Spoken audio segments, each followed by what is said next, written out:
செய்திகள் வாசிப்பது நித்யா. கடலூர் மாவட்டம் சிதம்பரத்தில் நடராஜர் ஆலயத்தில் ஆணி திருமஞ்சன திருவிழா இன்று கொடியேற்றத்துடன் தொடங்கியது.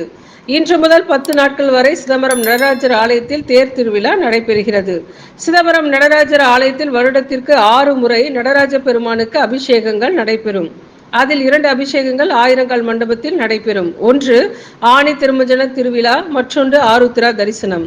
இன்று தொடங்கிய ஆணி திருமஞ்சன திருவிழா 8வது நாள் அன்று தேரில் நடராஜ பெருமாளும் சிவகாம சுந்தரம் ஊஞ்சலில் நடனம் ஆடியபடி சிதம்பரத்தில் உள்ள 4 வீதிகளிலும் வயதானவர்களுக்கு காட்சி கொடுத்து கொண்டு வருவார். 9வது நாள் ஆணி மாதத்திற்கான தரிசனம் நடைபெறும். இன்று காலை சிவாச்சாரியர்கள் மந்திரங்கள் ஓத தாள வாத்தியத்துடன் நடராஜர் ஆலய தீட்சிதர்கள் மற்றும் பொதுமக்கள்கள் படைசூழ நடராஜர் ஆலயத்தின் நேர் எதிரில் உள்ள தங்கக்கொடி மரத்தில் மந்திரங்கள் ஓத நடராஜர் உடைய திரு உருவம் பதிக்கப்பட்ட தங்கக்கொடி மரத்தில் கொடியேற்றும் விழா நடைபெற்றது. 100க்கும் மேற்பட்ட பொதுமக்கள் சிவாய நமக சிவாய நமக என்று கோஷங்கள் எழுப்பி கைகளை தட்டி நடராஜ பெருமானை வணங்கினார்கள். பின்பு நடராஜர் ஆலயத்தில் மந்திரங்கள் முழங்க மணி ஓசைகள் ஒலிக்க தீபாராதனை காட்டப்பட்டது. ஸ்ரீ முஷ்ணத்திலிருந்து செய்தியாளர் சண்முகம்.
இந்த சேனல் மக்களுக்காக செயல்படுகிறது என்று நீங்கள் நம்பினால், வாய்ப்பிருந்தால் எங்களுக்கு முடிந்த உதவியை செய்யுங்கள்.